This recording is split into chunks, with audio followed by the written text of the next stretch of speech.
Oklahoma is absolutely loaded for 2026 as one of their top offensive weapons, announcing he is returning. Locked On SEC starts right now. You are Locked On SEC, your daily podcast on the Southeastern Conference.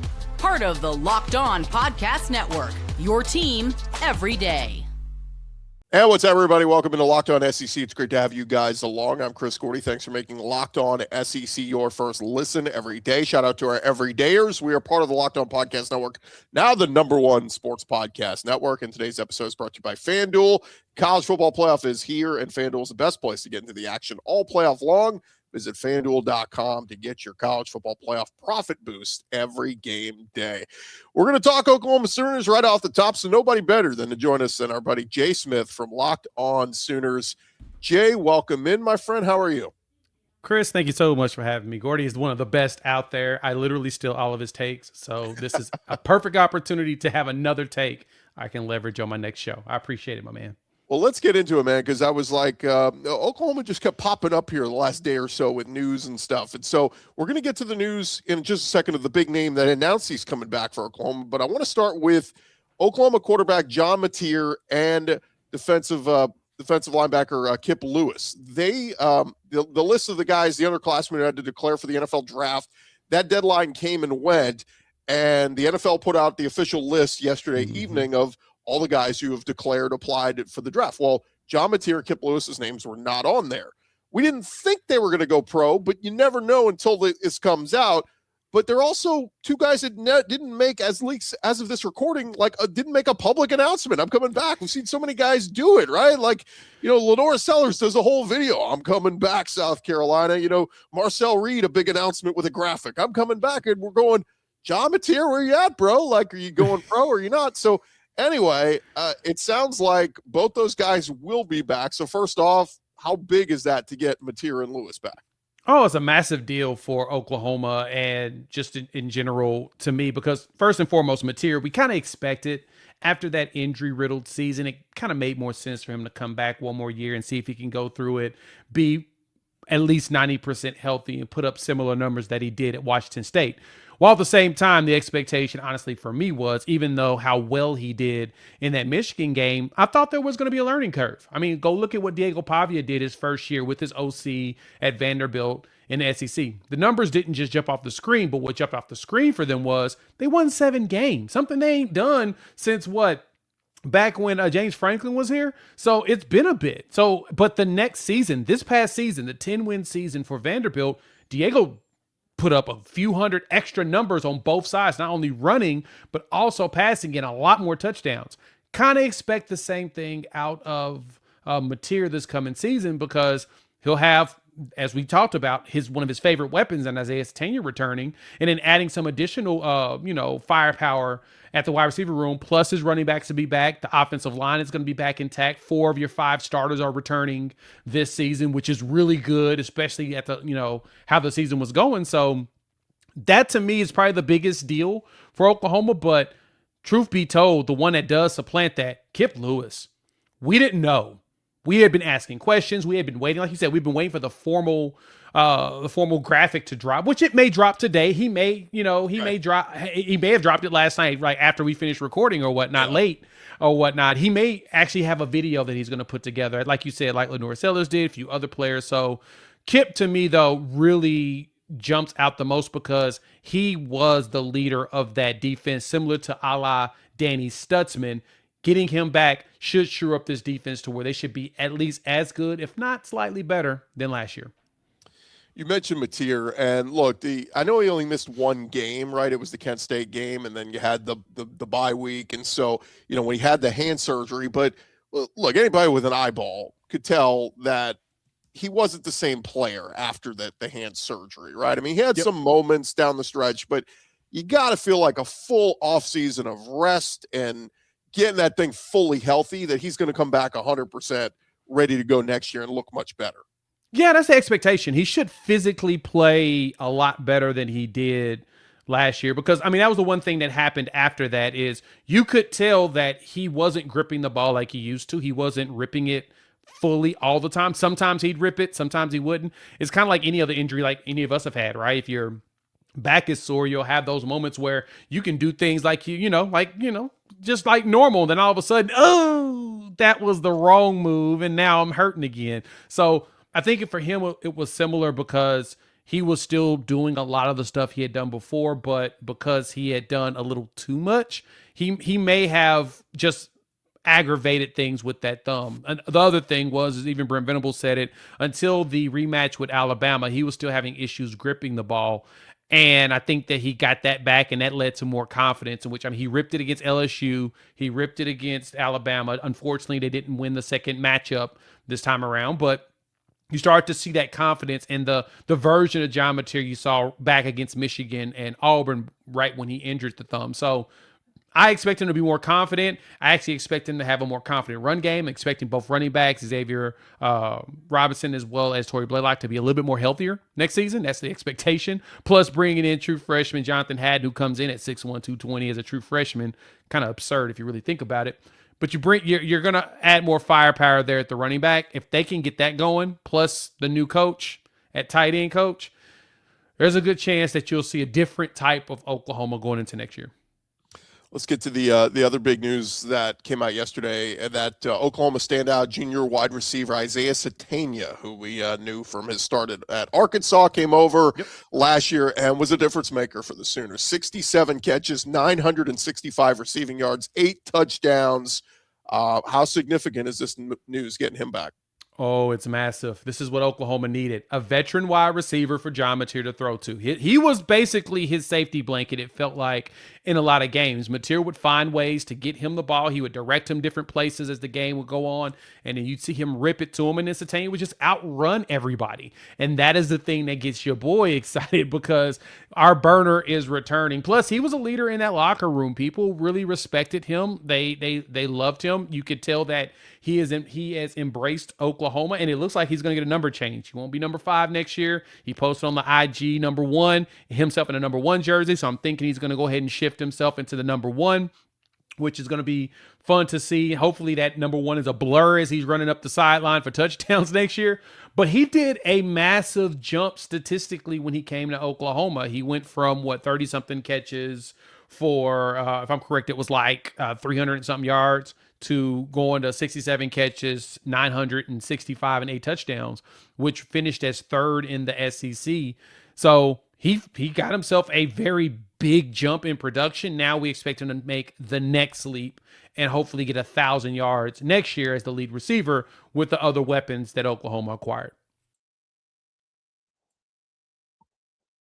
More with Jay Smith in just a second, but first, the college football playoff is here, and FanDuel is giving all customers even more ways to get in on the action with every single game day of the playoffs. So right now, every college football playoff game day, FanDuel users get a profit boost waiting for them in the app. And here's what you're going to love about it. You get to use the profit boost on the bets you already feel good about. You can ride with the favorite when you think a team controls the matchup, take a shot on the underdog if you feel an upset coming.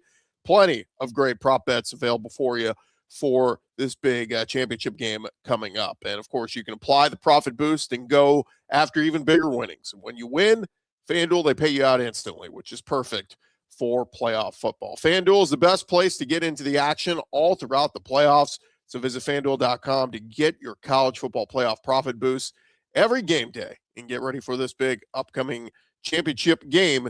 FanDuel, best place to get on the action. Visit the FanDuel app and get signed up today.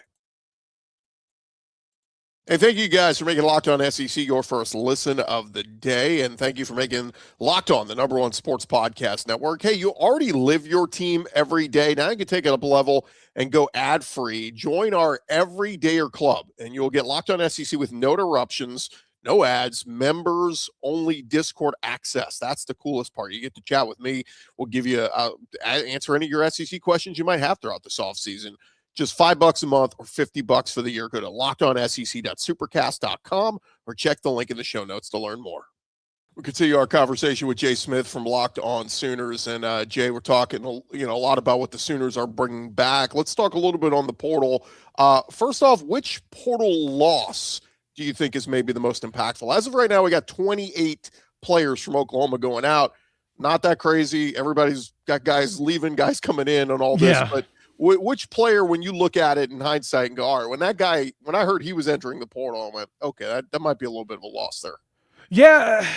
A lot of the players that were leaving were contributors, not that many starters. I think the one that really hurt me on the contributing side is probably going to be Kobe McKenzie. Now, granted, Kobe was really heavy in the rotation with Owen Heineke, the other linebacker, and that's kind of how he kind of lost his spot, I guess you could say. Owen was just a lot more productive in comparison, but I really enjoyed Kobe's leadership. He was the guy that you could tell knew the playbook. He was the one that was always adjusting everybody on the side. He was also, pushing and moving linemen and make sure alignments were right. To me, I think he's probably one of the bigger players to go, but there's two other players I think deserve a little bit of respect in this one. Is going to be Marcus Strong as well as Jaden Hardy. They were two young defensive players. Marcus Strong was starting to become one of the rotational guys. Truth be told, he could probably start at a lot of programs. He's headed to Clemson. I think he's going to end up starting at defensive tackle for them because he's just that good. And Jaden Hardy's headed to Colorado, in which I think he's going to end up taking that starting spot. Our hope for Hardy was you rotate this year, next year you're the starter. But Peyton Bowen is also one of those players that were eligible to go to the league this year, and he's coming back for his final year of college football. So you'll have Peyton Bowen with Eli Bowen. That kind of made things a little awkward for Jaden Hardy because he rotated with Peyton. I was hoping that he would be able to stick around as far as because he's starting to understand the playbook, but as far as long term, that one's gonna sting. But I think if you go with the biggest one, it's probably gonna be Kobe McKenzie, just because I know he knows the book. Yeah. The other one that just kind of stood out to me, Michael Hawkins, I know he had his opportunity, but there were times OU fans were telling me like, oh, this kid's the truth. He's the future and all this. And, he got his opportunity, just never really panned out. But look, you'd rather Mateer back as another year than hanging on to Hawkins. So, and Hawkins will be a redshirt sophomore, so he'll still have 3 years of ball. So if he goes somewhere, he's at West Virginia. If he gets the starting job, he'll have 3 years to start. That'll help him out. If he doesn't start, he'll still have 2 years to really start. And that's honestly, to me, in college, you really need at least 2 years, especially at quarterback, unless you just have 1 year where you just rip it and they're like, all right, you're going to the league. And he's talented. I think in that Rich Rod offense, I'm being 100% truthful, transparent on this one. If he goes over there with Rich Rod, he could be another Pat White type talent if they get him a Steve Slayton type running back to go with him. He's very fast. He has a solid arm. He does a really good job of making his throws, but he'll tuck and run. We saw it in the Auburn game as a true freshman. He saw that hole, he tucked and was gone 60-something yards for a tutty. He can do that in the Big 12. Man, he could be another Pat White type player. All right, let's flip to the other side. Which portal addition gets you excited most? Oh, man. See, the list is long when it comes to that, but I'm going to say, I got to say Parker Livingstone is probably the one that really jumps out to me. Bigger wide receiver. He was, Arch Manning's roommate, but he does a really good job of getting to the ball. Like he gets open. He just finds ways of getting open so the quarterback has a target to throw to. And it makes it a lot easier when you're about 6'4", right? 6'3", 6'4". It's a lot easier to throw to a guy that's wide open there. To me, on the offensive side of the ball, I think he's going to be the biggest one. I mean, that's nothing against Trell Harris. I mean, Trell Harris was one of the leading receivers in the ACC. So he's going to be beastly. But I really think that Parker is going to be good, especially because he's got additional years on his and his eligibility. So he's going to be able to play for a bit. Defensively, Cole Sullivan coming from Michigan. That's your next big-time linebacker for Oklahoma. The hardest position to play in Brent Venables' defense is linebacker because you're required to do so many things. And I think that was the thing that kind of hurt Kobe was he wasn't just the best when it came to coverage. He's a run stuffer. Like, he's an NFL-type linebacker. But just coverage, you kind of could expose him. Cole does a way better job when it comes to that. 6'3", 230. He kind of reminds you of kind of a Danny Stutzman type. Right? If he gets up to 240, he basically is about the same size as Danny Stutzman, but he's faster. And I think that speed is going to really help him here in the SEC, and he's going to be a beast on the defense side of the ball. Yeah. You mentioned Trell Harris, and it's hard not to get excited about the receivers. The news that Sategna's coming back with Parker Livingstone from Texas, with Trell Harris, who was considered one of the top wide receivers in the portal from Virginia. And then McKenzie, is it Elaine, however they're pronouncing it, from Washington State, who obviously familiarity with Mateer and the OC Ben Arbuckle. So I look at that receiver room and I go, man, again, health, everybody's got to be healthy, but that is quite an upgrade in the wide receiver room. It is. And I mean, adding that with the young receivers we've had, 4-star Elijah Thomas, you got 4-star Manny Choice, who's 6'4" as well. Jaden Pettit from this current class and the 2026 class. He's a 4-star wide receiver out of Florida. He's another 6'4" dude that's very athletic and can catch. This is going to give Oklahoma also the opportunity to play their young players. Like, they didn't go load up on a whole bunch of wide receivers. The mindset was, we need some veteran guys. You still got your Michael Carter coming back with Isaiah Sategna. You add those two with Trell Harris, who is a veteran, only got 1 year left. Parker Livingstone, who's going to be around for about 2 more years at minimum, if not 3. You've got that. Then you add in the young players that you've been wanting to rotate in for a bit. Now they have a true opportunity to jump in there and play. You got yourself the best of both worlds. Veteran dudes that can go out there and make something happen, plus some young players that can go out there who's been practicing for the last year, get themselves the opportunity to play. So I'm pretty happy about the room. Like you said, health, knock on wood, we dealt with that 2 years ago. So I'm going to make sure until I see them on the field, I'm gonna temper my expectations, but I think it's going to be a good thing for Oklahoma. Yeah, the last addition I really like is Amarian Harris, the offensive tackle coming over from Arkansas. 6'7", 313 pounds, was a 2-year starter for the Razorbacks, played guard and then switched over to tackle, and I think he's plug and play on that O-line there for OU. So excited to see what he does there. Yeah, especially with the freshman at right tackle right now, you can bring him in to kind of help with the tutelage of him because Marion only has a year, so that really does help. Last question for you. We saw the news was made official yesterday, and it still is weird looking at the graphic, but Jason Witten officially announced as the new tight ends coach. I mean, it's weird looking, but look, look, the swap, the trade is official. Josh Heupel to Tennessee. It's only right that OU gets Jason Witten in the trade. Yeah, that's a very good trade, on all parties. I do think we come out on top. We take the former Vol here and former Cowboy to come to Oklahoma. But, that was the one thing we've been really needing is to make sure we get us a upgrade there in the tight end room. Joe John Finley did well as a former OU player, and he's a good contributor, so we wish him well. The bigger thing for us is we really wanted to have make a splash, and the Jim Nagy hire was the first big splash Oklahoma made. I'm just like, okay, y'all are for real. Y'all have no problem with making big splash plays. Next one to follow behind that, Jason Witten. I'm still surprised that he took the job, truth be told. One reason is his son, Cooper Witten, who's one of the top linebackers, especially on ESPN right now. He's a senior. So I figured Jason was going to want to coach his kid that final year, right? That's kind of one thing dads really enjoy, especially when they get into coaching and they got the opportunity to. Why not coach your kid? Well, I guess he's going to probably be moving into the Norman area, playing high school ball here. And then right now he's been predicted and crystal balled and everything to Oklahoma. We'll see. Oklahoma's one of the top teams in his recruitment anyway, but he'll still do his visits and everything. But I think that to me it's going to be, it's pretty huge for Oklahoma because they're not only the name, right? Jason Witten. These kids know Jason Witten. I know Hayden Hansen, the transfer in from Florida. He talked about Al's one player he wanted to mold his game after when he was a true freshman. Shout out to Locked On Gators and Brandon Olson. He had a video he posted of that when he was on there as an interview. Well, now he gets to play for him, right? You add him and Rocky Beers, and so we've got a big we got refresh our linebacker room, and Jason Witten's got a good opportunity to really be impactful early.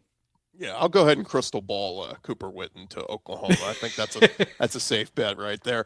He is Jay Smith, Locked On Sooners. Jay, always appreciate the time, man. Gordy, thanks for having me. All right, more Locked On SEC coming your way next.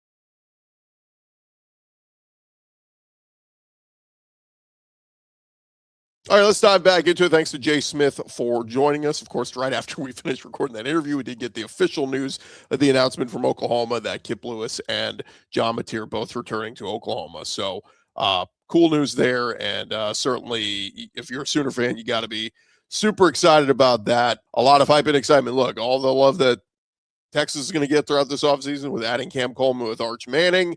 Obviously, big news of Kip Lewis and John Mateer.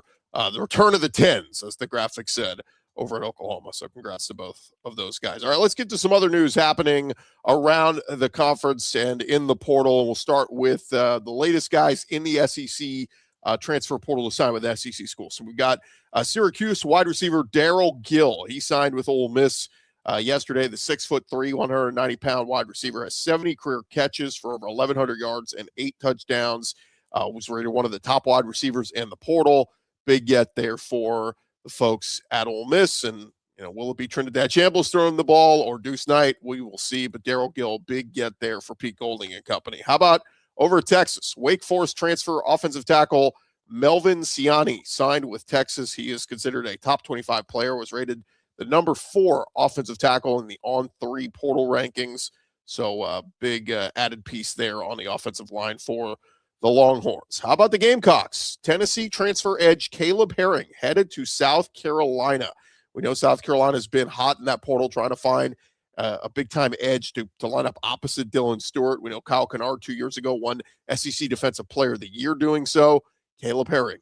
So Caleb Herring headed to South Carolina. Or opposite Dylan Stewart, you get what I mean. Vanderbilt landed a commitment from Boston College edge rusher Edwin Kolenge. So Clark Lee getting a piece there in his defense. LSU landed a commitment from Oregon transfer Zach Grace. No catches in his career from what I could tell, kind of a blocking tight end. So a guy that will come in there and maybe help that run game and extra protection there for Sam Leavitt. And then Auburn got a commitment from Oregon State transfer O-lineman Jacob Strand. So Auburn actually starting to veer out of not all USF guys, getting some guys from some other schools and add to that offensive line. Few names who entered the portal yesterday. Some surprises over at Ole Miss. Edge Princewell Umanmielen, who apparently had already reportedly re-signed to return to Ole Miss. He announced he is entering the portal, totaling 45 tackles, 9 sacks, and an interception last year. Instantly becomes one of the top names available still in the portal. Ole Miss O-lineman TJ Hedrick also entered the portal, and Ole Miss edge Deshaun Womack entering the portal. So some Ole Miss players entering the portal. Also, Georgia backup O-lineman Jamal Merriweather has entered the portal. How about some SEC guys heading elsewhere?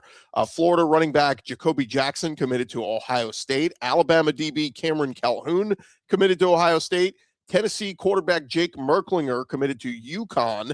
Florida transfer wide receiver Muiz Tankara, he is headed to Houston. Georgia tight end Pierce Sperlin committed to Colorado State, and Alabama wide receiver Aaron Hampton is headed to Oregon State. All right, real quick aside, as we await a decision on Trinidad Chambliss and see what's going to happen with him. Obviously, the NCAA denied his waiver and lawsuits pending and all that kind of stuff. Ross Dellinger of Yahoo put up a piece on what he calls, quote, the most vexing issue in college sports, and that is eligibility. He tweeted this out yesterday after the preliminary injunction decision in one case with Patterson. The NCAA has won 26 of 36 eligibility cases in which a judge made an injunction decision. 8 more eligibility suits have been voluntarily dismissed, and 5 are still pending. So the NCAA is winning a lot of these cases when it comes to eligibility. So, if you're a kid trying to get an extra year, not looking good for you. All right, let's get to a few more late portal announcements last night. Alabama A&M offensive lineman Tyquez Richardson committed to Georgia. Georgia Tech transfer linebacker Taj Butler committed to Ole Miss. So a rough day with Ole Miss, losing TJ Daugherty to the portal, Princewell Umanmielen. Ole Miss and Pete Golding get a positive. 6'1", 230-pound prospect at 34 tackles, 4 pass breakups, and an interception last season. So Taj Butler from Georgia Tech going to Ole Miss. Also last night, Alabama transfer D-lineman Jordan Renaud announcing he is committed to Ole Miss. So another big pickup there for Ole Miss. He had 34 tackles and half a sack in his time with the Crimson Tide, over 300 snaps. So another good pickup there for Pete Golding and company. Baylor transfer D-lineman Samu Toman Pepe. I guess again, a lot of these names hard to pronounce. He committed to Florida. 6'3", 370-pounder. Started his career at Texas A&M before he transferred to Baylor. So we'll just say D-lineman Samu headed to Florida. Georgia DB Dominic Kelly, we know he'd entered the portal a couple days ago. He committed to Ohio State. Mississippi State starting offensive guard Zach Owens entered the transfer portal, 6'6", 340 pounds. So those are the latest that happened late last night. Let's get to the latest rumblings and rumors out there when it comes to visits. Baylor in the process of finalizing a deal to sign former Florida star quarterback DJ Lagway, so that is in the works. Baylor offensive tackle Sean Tompkins is visiting LSU on Thursday. There's a lot of smoke that they will eventually land him. Also, a Maryland offensive lineman Leo Ba and Ole Miss lineman Devin Harper also on 3, reporting that LSU's in a good spot to sign both of those guys. How about Colorado offensive tackle Jordan Seaton? Report that LSU is in on him, as is Texas, so we'll keep an eye on that. Also, Jordan Seaton on a visit to Mississippi State. The Bulldogs offensive line coach is Phil Lodeholt, who was Seaton's first O-line coach at Colorado, so we'll keep an eye on that. Ole Miss linebacker TJ Daugherty, he entered the portal yesterday, one of the top linebackers to hit the portal. He was Ole Miss's leading tackler last season, and on 3 reporting LSU may be the team to beat there. LSU wide receiver Nick Anderson, Kentucky, has emerged as the top team to watch in his recruitment. Of course, LSU OC Joe Sloan now at Kentucky. LSU wide receiver Kyle Parker has been trending towards Auburn, but apparently Ohio State also in the mix. Former LSU wide receiver coach Cortez Hankton is now at Ohio State. A few more here. Southern Miss D lineman Mason Clinton entered the portal. He has a visit lined up with Florida, and then Yale All-American wide receiver transfer Nico Brown will visit Alabama. So we'll keep you up to date on those names. So the portal will close today as far as entering it, but still plenty of time to choose your school based on, I've had several people ask, like, how long can you wait? Well, I mean, check the class schedule on a lot of these places on when you can enroll and start classes. So thank you guys for tuning into today's Locked On SEC. Make sure you subscribe and follow so you get all the latest episodes. And hey, if you never miss an episode, the Everydayer Club is built for you. Get Locked On SEC ad-free, plus the members-only Discord access where you get to chat one-on-one with me and all our SEC hosts. All you got to do is head to lockedonsec.supercast.com to get signed up. For those of you on video, we send you the first ever 24/7 national Locked On Podcast Network YouTube channel. Been Locked On SEC. Have a great weekend, everybody. We'll talk to you guys on Monday.